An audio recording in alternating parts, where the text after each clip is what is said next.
Sarah Martinez stared at the gold-embossed invitation in her hands, reading it for the third time.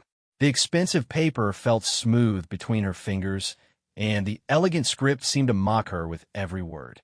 You are cordially invited to celebrate the engagement of Victoria Ashworth and James Wellington III at the Ashworth estate. Black tie required.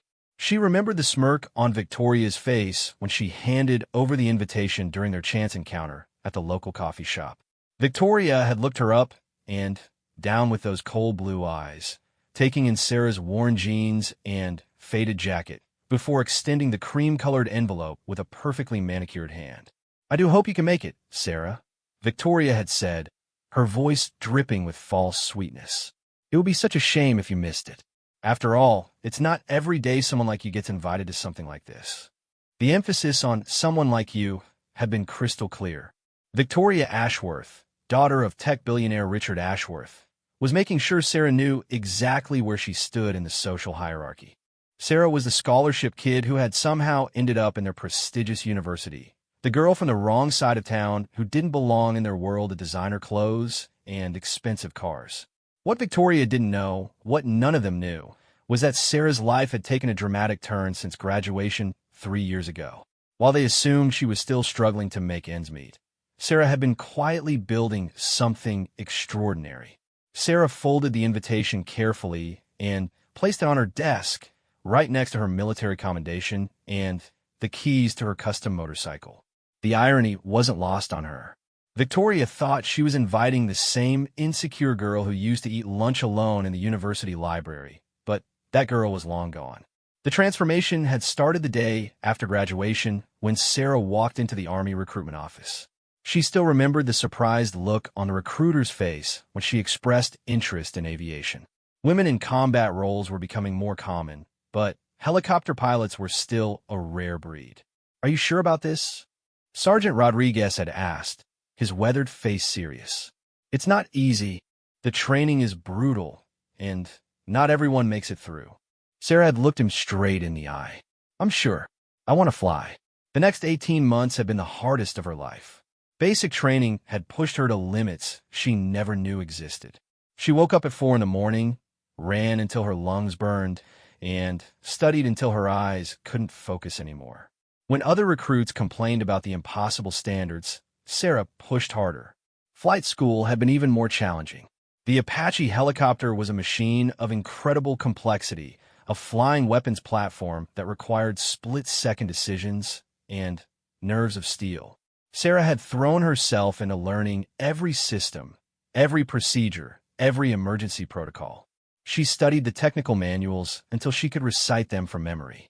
Her instructors had been skeptical at first. Chief Warrant Officer Martinez, no relation despite the shared name, had made it clear that he didn't think she had what it took. "Flying an Apache isn't like driving a car, Martinez," he had said during her first week.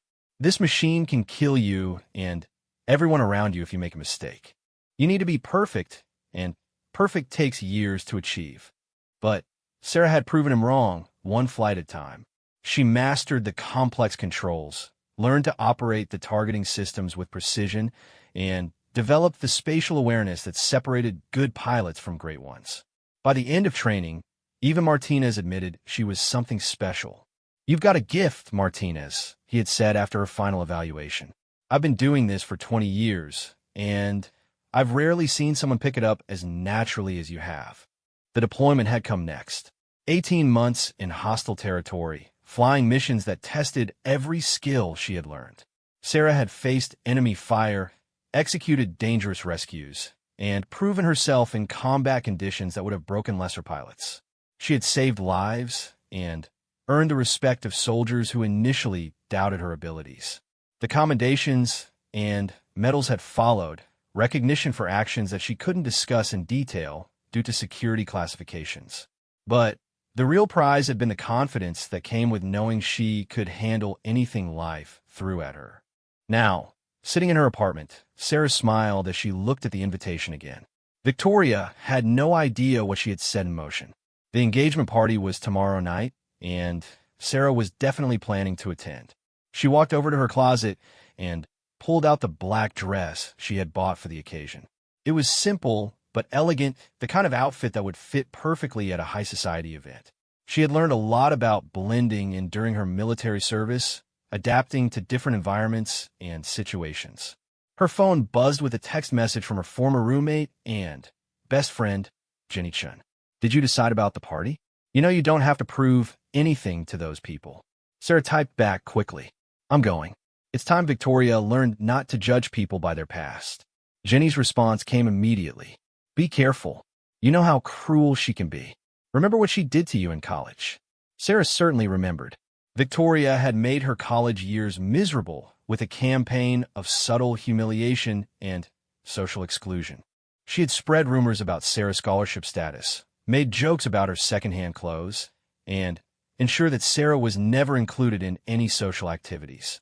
The worst incident had been during senior year, when Sarah had finally worked up the courage to attend a party at Victoria's sorority house. She had saved up for weeks to buy a new dress, something that would help her fit in with the other students. But Victoria had orchestrated a cruel joke, convincing several people to spill drinks on Sarah throughout the evening until her new dress was ruined and she had to leave in tears. Don't worry, Sarah typed to Jenny. I'm not the same person I was back then. I can handle Victoria Ashworth. She spent the next hour making preparations for the evening. The Ashworth estate was located about 50 miles outside the city, a sprawling mansion set on hundreds of acres of private land. Most guests would arrive in luxury cars or hire private drivers for the occasion. Sarah had different plans. She made a few phone calls, including one to her former commanding officer, Colonel Peterson. He owed her a favor from their deployment, and she was finally ready to collect on it. Martinez, good to hear from you. Peterson's voice was warm with genuine affection. How's civilian life treating you? Pretty well, sir. I was wondering if I could ask for a small favor. Name it. After what you did for us downrange, I'd give you anything within reason. Sarah explained her situation, carefully leaving out the personal details. She simply told him she needed to make an entrance at an important social event and wondered if she could borrow some equipment for the evening. Peterson was quiet for a moment, then burst into laughter. Martinez, you never did anything the conventional way. Yes, I can arrange that. In fact, I think I know exactly what you need. After hanging up with Peterson, Sarah called her maintenance chief from her old unit, Master Sergeant Williams. If anyone could help her prepare for tomorrow night, it was Williams. He had kept their aircraft in perfect condition through months of challenging operations. Williams speaking came the familiar gravelly voice. Sergeant, it's Sarah Martinez. How are you doing? Lieutenant Martinez. Damn good to hear from you. What can I do for you? Sarah explained what she needed, and Williams immediately understood the assignment. Roger that, ma'am. I'll have everything ready for you tomorrow afternoon. This is going to be one hell of a show. The rest of the evening passed in a blur of preparation. Sarah laid out her dress, polished her shoes, and made sure every detail was perfect. She had learned in the military that attention to detail could mean the difference between success and failure. As she prepared for bed, Sarah thought about the journey that had brought her to this point. 3 years ago, she had been a frightened college graduate with no clear direction in life. Victoria's cruelty had actually done her a favor, pushing her toward a path that had transformed her completely.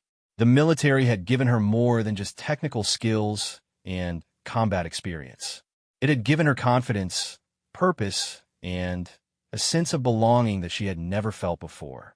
She had learned to lead soldiers in dangerous situations, to make life and death decisions under pressure, and to never back down from challenge. Tomorrow night, Victoria Ashworth would learn that the scared girl she remembered was gone forever. In her place stood a combat-proven Apache pilot with nerves of steel and nothing to prove to anyone.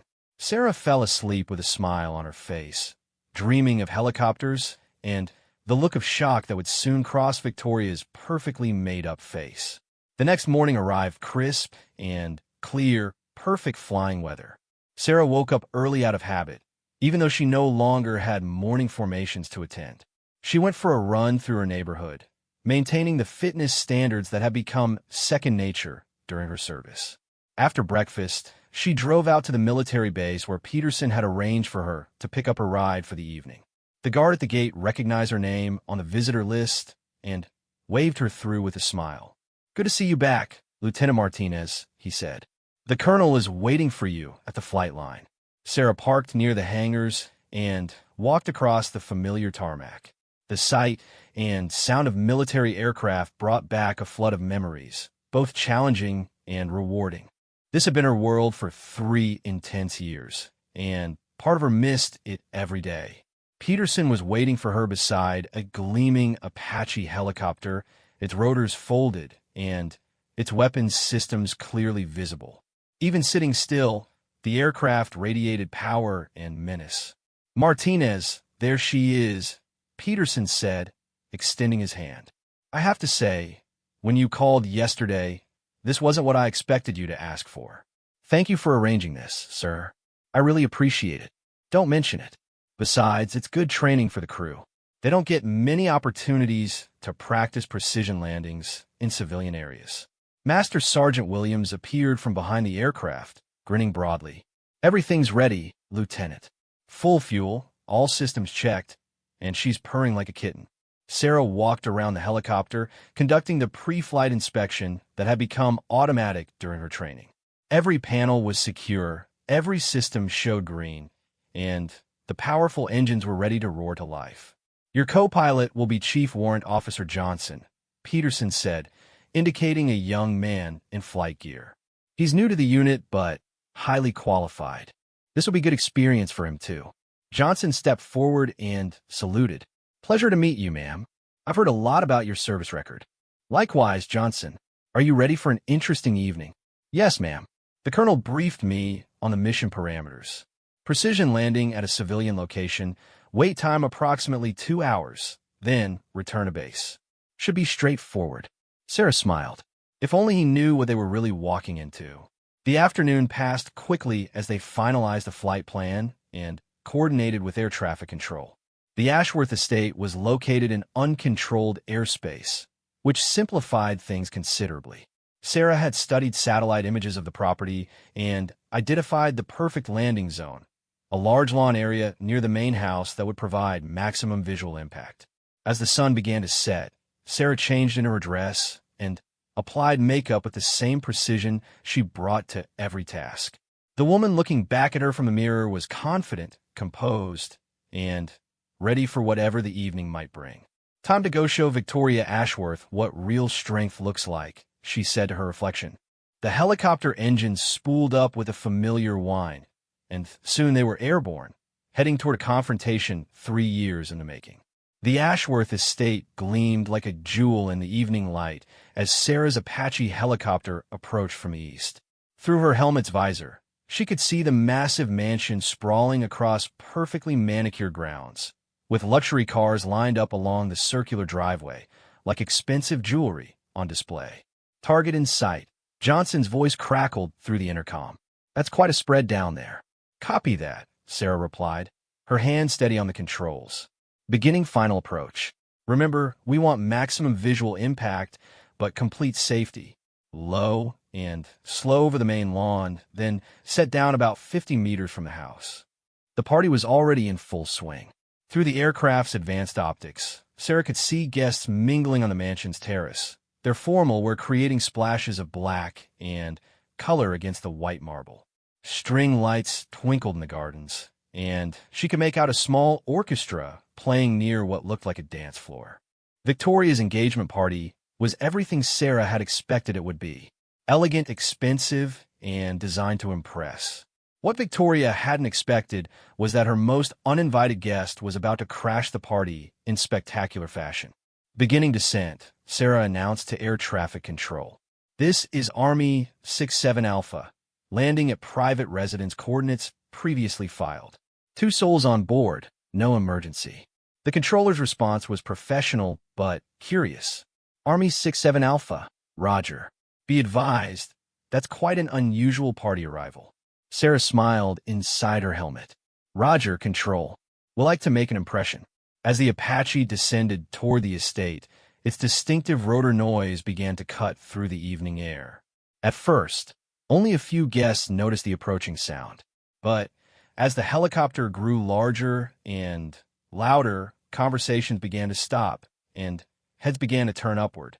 Sarah executed a perfect approach, bringing the aircraft in low over the estate's main lawn. The downwash from the rotors sent leaves and debris swirling across the perfectly maintained grass, and the thunderous noise of the twin engines made conversation impossible for anyone within 100 yards.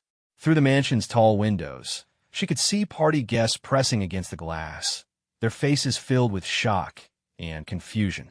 This was definitely not the kind of arrival anyone had been expecting.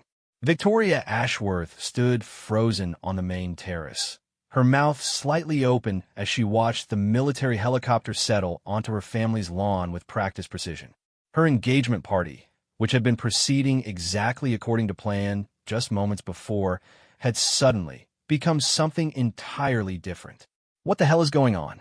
James Wellington III demanded, his voice barely audible over the rotor noise. As the son of a prominent banking family, he was accustomed to elegant, predictable social events. Military helicopters landing on estate lawns were decidedly not part of his usual experience. Richard Ashworth, Victoria's father, pushed through the crowd of guests toward the terrace railing. As a tech billionaire who had built his fortune on understanding systems and logistics, he was trying to process what he was seeing. Someone had just landed a military attack helicopter on his property during his daughter's engagement party. The security implications alone made his mind race.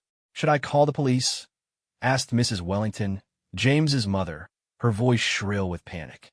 "Let's see what happens first," Richard replied, though his hand was already moving toward his phone. This might be some kind of mistake, but Victoria had a sinking feeling that this wasn't a mistake at all. Something about the timing, the precision of the landing, and the theatrical nature of the arrival suggested that this was very much intentional. She just couldn't imagine who would go to such lengths to disrupt her party. The Apache's engines wound down gradually, the rotor blades slowing from a blur to individual elements that eventually stopped moving altogether. The sudden silence that followed seemed almost deafening after the thunderous noise of the approach. Sarah went through her shutdown checklist with automatic precision, her movements confident and professional. 3 years of military training had made these procedures second nature, even in unusual circumstances. "Engines secured, all systems green," Johnson reported. "That was one hell of a landing approach, ma'am." "Thank you, Johnson. Now comes the interesting part." Sarah removed her helmet and flight gear, revealing her perfectly styled hair and makeup underneath. The transformation from combat pilot to party guest was almost magical, and Johnson watched in amazement as she smoothed her dress and checked her appearance in the aircraft's mirror. "Are you sure about this, ma'am?" he asked. "These people look pretty shocked out there." "That's exactly the point," Sarah replied with a smile. "Sometimes shock is exactly what people need." She opened the Apache's canopy and climbed down from the pilot's seat with graceful ease. Her black dress flowed elegantly as she moved, and her heels clicked confidently against the aircraft's metal surfaces. To the watching guests, it looked like a scene from a movie, a beautiful woman emerging from a military attack helicopter as if it were the most natural thing in the world. The crowd on the terrace remained frozen, unsure of how to react to this unprecedented situation. Security guards employed by the Ashworth family moved nervously closer to the house, but they had no protocol for dealing with uninvited guests who arrived in military aircraft. Sarah walked away from the helicopter with calm confidence, crossing the lawn toward the mansion. Each step was deliberate and measured, giving everyone plenty of time to process what they were seeing. She wanted Victoria and all the other guests to understand that this wasn't some kind of accident or emergency landing. This was an arrival. As she approached the terrace, individual faces in the crowd began to come into focus. Sarah recognized several classmates from university, all of them dressed in expensive formal wear and looking like they belonged in a fashion magazine. These are the same people who had ignored her in college, who had made her feel invisible and unwelcome. But now they were all staring at her, their expressions ranging from confusion to amazement to something approaching awe. The girl they remembered as a scholarship student who ate lunch alone had just arrived at the party in a military attack helicopter. The cognitive dissonance was almost overwhelming. Victoria finally found her voice as Sarah reached the base of the terrace steps. "Sarah Martinez," she said, her tone carefully controlled despite the shock clearly visible in her eyes. "I have to say, you certainly know how to make an entrance." "Thank you for the invitation, Victoria," Sarah replied smoothly, climbing the marble steps with easy grace. "I hope you don't mind that I brought my own transportation. Traffic can be so unpredictable." The guests parted before her like water, creating a clear path as she moved through the crowd. Everyone wanted to get a closer look at the woman who had just landed a helicopter on the lawn, but no one quite knew what to say or do. James Wellington stepped forward, trying to assert some kind of social control over the situation. "I'm James Wellington," he said, extending his hand. "I don't believe we've met." "Sarah Martinez," she replied, shaking his hand with a firm grip. "Congratulations on your engagement. Victoria is a very lucky woman." The conversation that followed was surreal. Here were some of the wealthiest, most powerful people in the region, all of them struggling to make small talk with a woman who had just demonstrated a level of capability and resources that none of them possessed. "So," said Margaret Ashworth, Victoria's mother, her voice carefully polite, "are you in the military?" "I was," Sarah replied. "I served as an Apache helicopter pilot for 3 years. I recently transitioned to civilian life." "And you still have access to military equipment?" Richard Ashworth asked, his business mind trying to understand the logistics involved. Sarah smiled mysteriously. "I have friends who help me when I need them. It's amazing how many doors open when you've proven yourself in combat." The implications of that statement rippled through the crowd. This wasn't just someone who had served in the military. This was someone who had seen combat, who had proven herself in life and death situations that none of these privileged guests could even imagine. Victoria had been quiet during these exchanges, but Sarah could see the wheels turning behind her eyes. Victoria was trying to reconcile the confident, impressive woman standing before her with the insecure college student she remembered. "I have to ask," Victoria finally said, "what brings you here tonight? I mean, beyond the invitation." Sarah's smile was warm, but carried an edge that only Victoria would recognize. "I wanted to thank you, actually. What you did to me in college was exactly what I needed. I'm not sure I understand. You showed me that I needed to become stronger, that I needed to stop letting other people define who I was. So I did something about it." The guests around them listened in fascination as Sarah continued. "I joined the Army the day after graduation. Spent 18 months learning to fly attack helicopters, then deployed to a combat zone where I flew missions that I still can't discuss in detail due to security classifications." She paused, letting the weight of those words sink in. "I learned to lead soldiers in dangerous situations. I learned to make decisions under pressure. I learned that I was capable of things I never imagined possible." Victoria's face had gone pale. She was beginning to understand that her cruel behavior in college hadn't broken Sarah at all. Instead, it had forged her into something much more formidable. "The girl you knew in college was afraid of her own shadow," Sarah continued. "She cared too much about what other people thought, especially people like you. But that girl is gone. She died somewhere over hostile territory when I realized that courage isn't the absence of fear, it's acting despite fear." Richard Ashworth found his voice. "What do you do now? In civilian life, I mean." "I'm starting a consulting company," Sarah replied. "Leadership development for corporate executives who think they understand pressure and decision-making. It's amazing how many CEOs think they're tough until they try making life and death choices with limited information and hostile forces shooting at them." The business proposition was actually brilliant, and Richard immediately recognized it. There is a huge market for that kind of training, especially among executives who had never faced real adversity. "That's actually quite clever," he admitted. "There aren't many people qualified to teach that kind of thing." "No, there aren't," Sarah agreed. "Which is why I expect to be very successful." As the conversation continued, other guests began to drift closer, drawn by curiosity about the woman who had just redefined what it meant to make a dramatic entrance.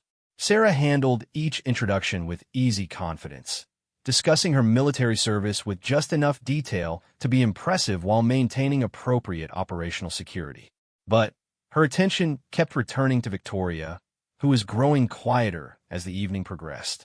Sarah could see that her former tormentor was struggling to process this new reality, where the person she had dismissed as weak and insignificant had become someone truly formidable.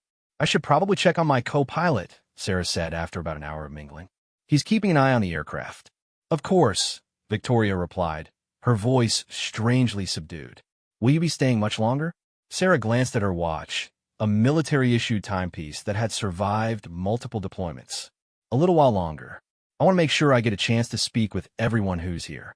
It's been so long since I've seen some of our classmates." As Sarah walked back toward the helicopter, conversations erupted behind her. Everyone wanted to discuss what they had just witnessed, and opinions ranged from impressed to intimidated to completely bewildered. Johnson was still in the cockpit, monitoring the aircraft systems and maintaining radio contact with base. He looked up as Sarah approached. "How's it going in there, ma'am?" "Exactly as expected," Sarah replied. "They're all trying to figure out how the scholarship kid ended up flying attack helicopters." "And are you going to tell them?" Sarah's smile was enigmatic. "Some truths are better discovered gradually. The shock value is much higher that way." When Sarah returned to the party, the atmosphere had shifted completely. Word of her arrival had spread through the entire gathering, and now every conversation seemed to revolve around the woman who had landed an Apache helicopter on the Ashworth family lawn. Dr. Patricia Hoffman, one of Sarah's former professors who had been invited to the engagement party, approached her with genuine curiosity. "Sarah, I have to say, this is not how I expected to see you again after graduation. When you were in my economics classes, you seemed so quiet and reserved." "I was figuring out who I wanted to become," Sarah replied thoughtfully. "Sometimes it takes extreme circumstances to discover what you're really capable of." Dr. Hoffman nodded knowingly. "The military has a way of bringing out strength that people don't know they possess." "But helicopter pilot? That's quite a leap from economics major." "Actually, the economics background has been incredibly valuable," Sarah explained. "Military operations involve complex resource allocation decisions under extreme time pressure. Understanding economic principles helped me optimize fuel consumption, ammunition usage, and tactical positioning." As they talked, Sarah noticed that many of her former classmates were hovering nearby, clearly wanting to join the conversation, but unsure how to approach her. These are people who had barely acknowledged her existence in college, and now they were hanging on her every word.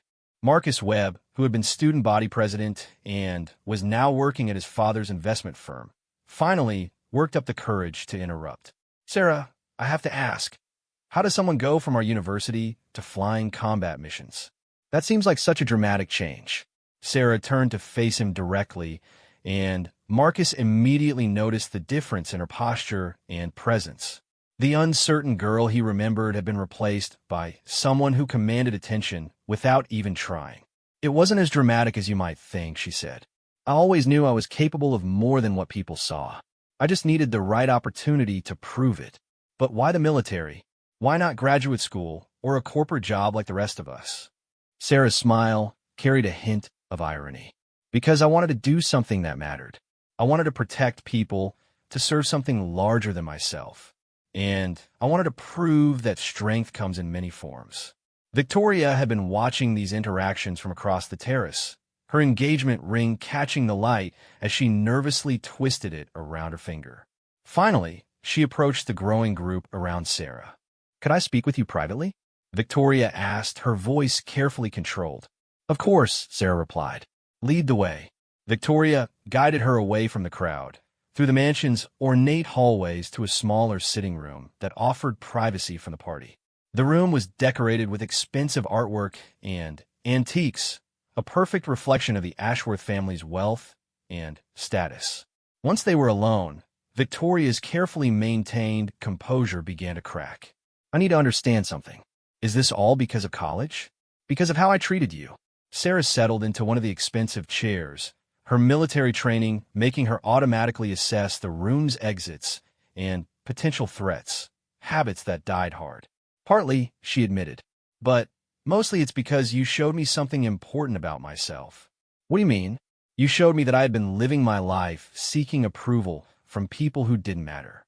You taught me that external validation is worthless if it comes from people who lack character. Victoria flinched at the indirect criticism. I was young and stupid.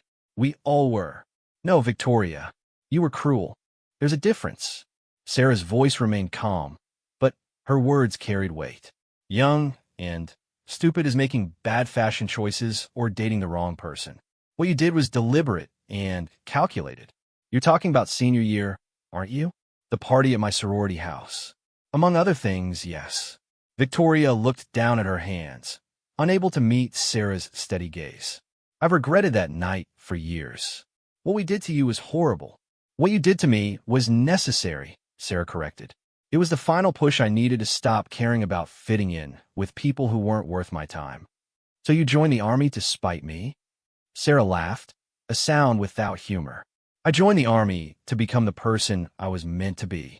You were just the catalyst that helped me realize I needed to change. Victoria was quiet for a long moment, processing this information. And now? What happens now? Now I live my life on my own terms. I've proven myself in ways that matter to me. I've saved lives, protected fellow soldiers, and accomplished things that most people can't even imagine. And you came here tonight to rub it in my face? Sarah shook her head. I came here tonight because you invited me, and I thought it was time you met the person you helped create. Through the window, they could see the Apache helicopter sitting on the lawn like some kind of mechanical guardian. Its presence had completely transformed the energy of the party, turning what should have been a predictable social event into something extraordinary. That helicopter, Victoria said, gesturing toward the window. How did you arrange that? I told you, I have friends. People who served with me, who trust me, who understand what it means to have someone's back when it really matters.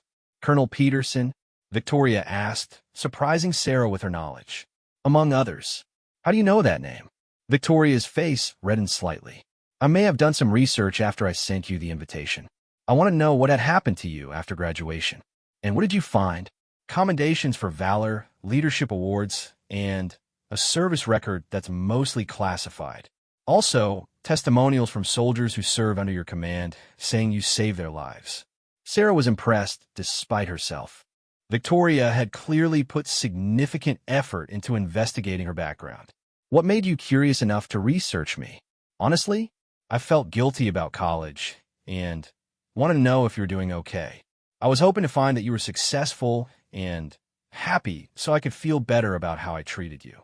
And instead you found out that I became someone you couldn't dismiss or ignore. Exactly. Victoria's voice was barely above a whisper. They sat in silence for several minutes, both lost in their own thoughts. Outside, the party continued, but the energy had shifted. Instead of the typical small talk and social positioning that characterized most high society gatherings, guests were engaged in more substantial conversations about service, sacrifice, and what it meant to achieve something meaningful. I have a confession to make, Victoria said finally. The reason I invited you tonight wasn't just cruelty or nostalgia. Sarah raised an eyebrow, waiting for her to continue. I've been thinking a lot about my life lately, about who I am and what I've accomplished. I have my father's money, James's family connections, and a life that looks perfect from the outside. But I've never actually done anything important. What do you mean? I mean, I've never built anything, never served anyone, never put myself at risk for something I believed in. I just existed in this bubble of privilege, taking credit for advantages I was born with. Sarah was genuinely surprised by this admission. It showed a level of self-awareness she hadn't expected from Victoria. When I found out what you'd accomplished, Victoria continued, I realized I wanted to be around someone who had actually achieved something real. Someone who had chosen to be extraordinary instead of just accepting mediocrity. So you invited me here to what? Inspire you? I invited you here because I hoped some of your strength might rub off on me. And because I wanted to apologize properly for what I did to you in college. Sarah studied Victoria's face, looking for signs of manipulation or insincerity. What she saw instead was genuine vulnerability and something that might have been admiration. Apology accepted, she said finally, but understand that forgiveness doesn't erase the past. It just means I'm not letting it control my future. Victoria nadie gratfeli. I understand. And I want you to know that seeing what you've become has made me think about making some changes in my own life. What kind of changes? I've been talking to some people about starting a foundation that provides scholarships for students like you were, smart kids who don't have financial advantages but have enormous potential. Sarah was skeptical. That sounds like the kind of charity work that wealthy people do to feel good about themselves without actually changing anything. Maybe, Victoria admitted, but I want to do it right. I want to create something that actually makes a difference, not just a tax write-off that looks good in social magazines. Then, you'll need to understand the people you're trying to help. You'll need to get your hands dirty and actually work with these students, not just write checks from a distance. Would you be willing to help me with that? The question caught Sarah off guard. After everything that had happened between them, Victoria was asking for her help. Why would you want my involvement? Because you understand what these students need. You've been where they are, and you've accomplished what they're trying to accomplish. You could help me design a program that actually works. Sarah considered the proposal. There was irony in the idea of working with Victoria to help other students avoid the kind of treatment she had received. But there was also genuine potential to make a positive impact. I'll think about it, she said finally, but any involvement I have would come with conditions, such as complete control over the program design and implementation. No interference from you or your family based on social or political considerations. And the students would know exactly who they're dealing with. No pretending this is charity from someone who understands their struggles. Victoria nodded quickly. Those terms are completely acceptable. They were interrupted by a knock on the door. James Wellington entered the room, looking somewhat overwhelmed by the evening's unexpected developments. Victoria, some of the guests are asking when they might be able to meet Sarah properly. And I have to admit, I'm curious about some things myself. What kind of things? Sarah asked. James sat down across from them, his formal demeanor somewhat relaxed. Well, for starters, how does someone transition from military service to civilian life with that kind of confidence? Most veterans I've met struggle with that adjustment. I was lucky, Sarah replied. I had a clear sense of purpose and transferable skills that were in high demand. But surely it must have been difficult leaving the military community behind. Sarah smiled. Who says I left it behind? The relationships you build in combat don't end just because you change careers. Those bonds last a lifetime. Is that how you were able to arrange tonight's transportation?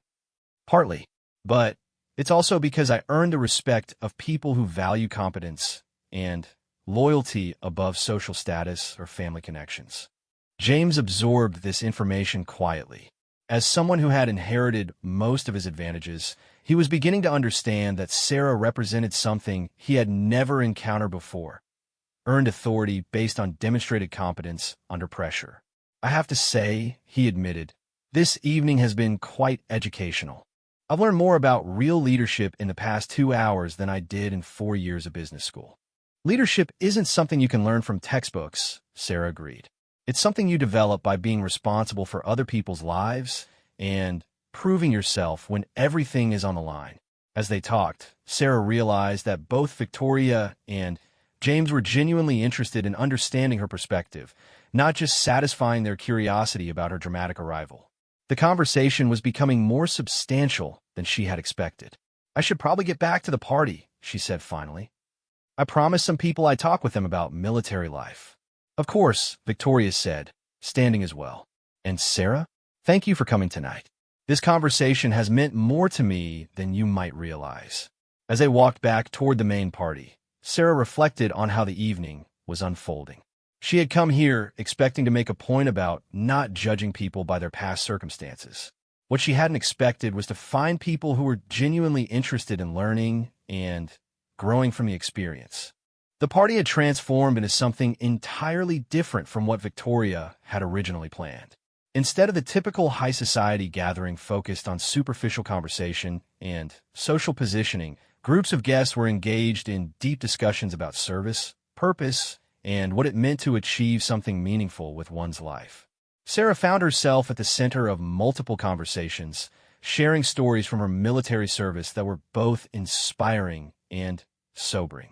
She spoke about the responsibility of leading soldiers in dangerous situations, the split-second decisions that could mean the difference between life and death, and the bonds formed between people who had faced extreme adversity together.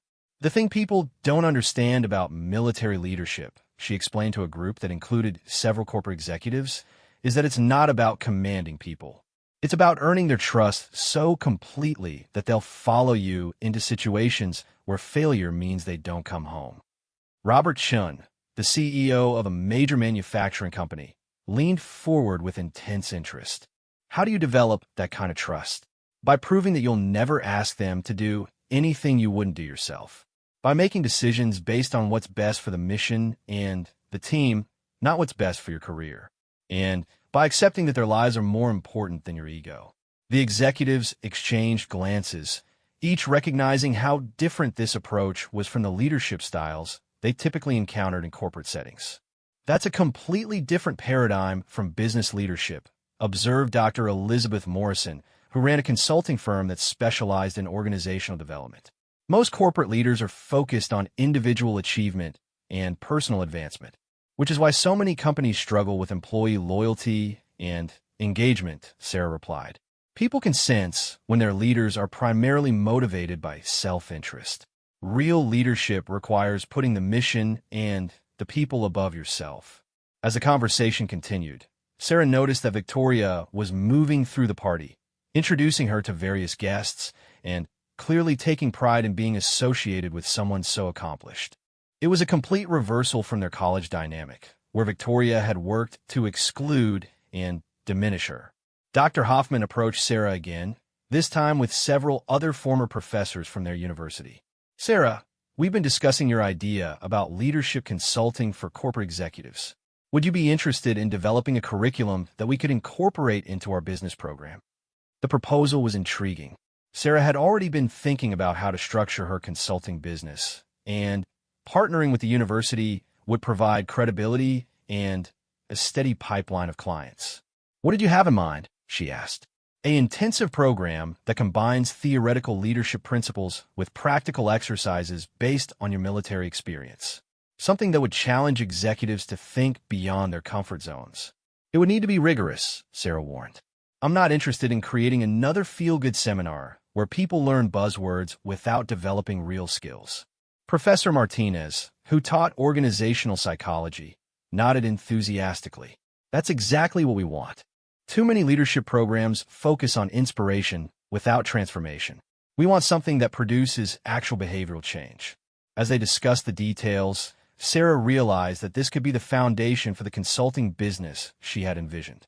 The university partnership would provide academic credibility, while her military experience would offer practical knowledge that most consultants couldn't match. Meanwhile, across the terrace, Victoria was having an intense conversation with her father about the scholarship foundation she had discussed with Sarah. I want to commit $50 million to start, she told Richard Ashworth. And I want Sarah Martinez to help design and run the program. Richard was initially skeptical. That's a significant commitment, Victoria. Are you sure you've thought this through? I've never been more certain of anything in my life.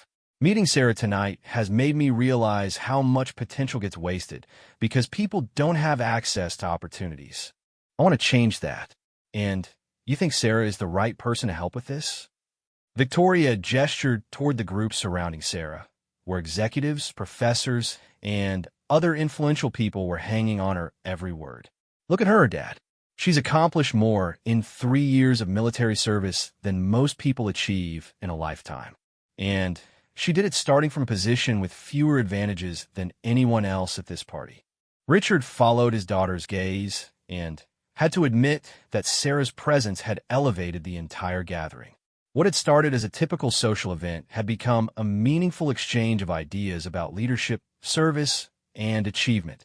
All right, he said finally, but I want to be involved in the foundation structure and oversight. This needs to be run like a business, not a charity. Agreed.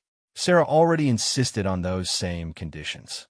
As the evening progressed, Sarah found herself exchanging contact information with numerous guests who were interested in her consulting services. The unexpected networking opportunity was providing the foundation for her new career in ways she never could have anticipated. James Wellington approached her during a brief lull in conversations. "I have to ask you something," he said, his voice serious. "Do you think people like me, people who inherited most of our advantages, can ever develop the kind of character and leadership skills that come from adversity?" It was a profound question, and Sarah appreciated his honesty in asking it. "I think everyone has the capacity for growth," she replied thoughtfully. "But it requires choosing to put yourself in challenging situations where you might fail." "What do you mean?" "I mean seeking out opportunities to serve others, to take responsibility for something bigger than yourself, and to accept that real growth only comes from being tested. Comfort and security don't build character." James absorbed this advice silently. "Would you be willing to work with me on that? I know it sounds strange, but I want to become someone who's earned their position rather than just inherited it." "What kind of work are you thinking about?" "I don't know yet. That's part of the problem.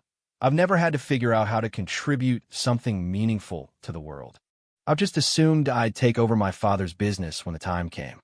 Sarah studied his face, looking for signs of sincerity versus mere social posturing. What she saw was genuine uncertainty and a desire to become something more than he currently was. "There are volunteer organizations that could use your skills and connections," she suggested. "Habitat for Humanity builds houses for people who can't afford them. Big Brothers Big Sisters matches mentors with kids who need positive role models. The Red Cross provides disaster relief. But wouldn't I just be writing checks? How does that build character? You don't write checks. You show up with work clothes and learn to swing a hammer. You spend Saturday mornings helping a kid with homework. You deploy to disaster areas and distribute supplies to people who've lost everything." The concept was clearly foreign to James, but Sarah could see him trying to imagine himself in these situations. "It sounds terrifying," he admitted. "Good. That's how you know it's worth doing." As their conversation ended, Sarah realized that her dramatic arrival had accomplished something she hadn't expected. Instead of simply shocking the people who had dismissed her in college, she had inspired several of them to reconsider their own lives and choices. Colonel Peterson's voice crackled through her earpiece, which she had discreetly maintained throughout the evening. "Martinez, we need to start thinking about departure. Weather's moving in from the west." Sarah touched her earpiece to respond. "Copy, Colonel. Beginning shutdown procedures in 15 minutes. She made her way around the party, saying goodbye to the various people she had met and exchanging final contact information. The networking opportunities alone had made the evening worthwhile, but the deeper conversations about service and leadership had been unexpectedly meaningful. Victoria approached her as she prepared to leave. "Sarah, I can't thank you enough for coming tonight. This has been the most important conversation I've ever had." "Just remember that inspiration without action is worthless," Sarah replied. "If you're serious about the Scholarship Foundation, the hard work starts tomorrow. I understand. And I want you to know that I'm committed to doing this right, with or without your help." "You'll have my help," Sarah said, surprising both of them. "But on my terms and according to my standards." Victoria smiled with genuine relief. "I wouldn't want it any other way." Dr. Hoffman and the other professors had prepared a formal proposal for the university partnership, which they handed to Sarah as she prepared to leave. "We'd like to discuss this further when you have time," Dr. Hoffman said. "This could be the beginning of something revolutionary in leadership education." As Sarah walked back toward the helicopter, she reflected on how dramatically the evening had exceeded her expectations. She had come here planning to make a point about not underestimating people based on their past circumstances. Instead, she had found opportunities to build a business, influence education, and potentially help other students avoid the challenges she had faced. Johnson had already begun the pre-flight preparations when she reached the aircraft. "How did it go, ma'am?" "Better than I expected," Sarah replied, climbing into her pilot's seat. "Much better." As the Apache's engines spooled up and the rotor blades began to turn, Sarah looked back at the mansion one final time. The party was still continuing, but she could see that the energy was completely different from when she had arrived. People were engaged in substantive conversations rather than superficial small talk. "Ready for departure?" Johnson asked. "Ready," Sarah confirmed. The helicopter lifted off the lawn with the same precision it had landed with hours earlier. As they climbed into the darkening sky, Sarah could see the guests watching from the terrace, many of them undoubtedly still processing the evening's unexpected developments. "So," Johnson said once they were airborne, "did you accomplish what you came there to do?" Sarah smiled as she banked the aircraft toward home. "I accomplished more than I ever imagined possible." Below them, the lights of the Ashworth estate grew smaller as they flew away, but the impact of the evening would continue to ripple outward in ways that none of them could fully anticipate. Sarah had proven that strength could emerge from the most unlikely circumstances, that character was more important than connections, and that sometimes the most powerful statement you could make was simply showing up as the person you had chosen to become. The scholarship foundation that Victoria would establish would eventually help hundreds of students achieve their potential despite financial obstacles. The leadership consulting business that Sarah was building would transform how executives thought about responsibility and service. And the university partnership would create a new model for developing leaders who understood that true authority came from earning the trust and respect of those they served. But perhaps most importantly, Sarah had demonstrated that the courage to become extraordinary was available to anyone willing to pay the price for transformation. The girl who had once eaten lunch alone in the university library had become someone who commanded respect, not through inherited privilege or social connections, but through proven competence and earned authority. As the Apache helicopter disappeared into the night sky, heading back to base, Sarah knew that her real journey was just beginning. The dramatic entrance had been merely the announcement that she had arrived. The important work of building something meaningful with her life would continue long after the rotor noise had faded and the party guests had gone home. Victoria stood on the terrace long after the helicopter had vanished, her engagement ring catching the light as she absently twisted it around her finger.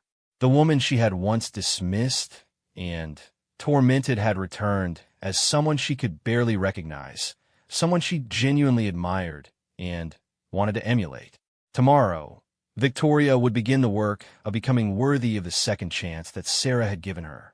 She would start by keeping her promise about the scholarship foundation, but more importantly, she would begin the difficult process of transforming herself from someone who inherited advantages into someone who earned them.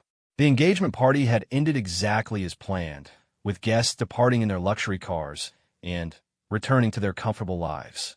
But for many of those guests, the evening had planted seeds of questions about their own lives, their own contributions, and their own potential for becoming something more than they currently were.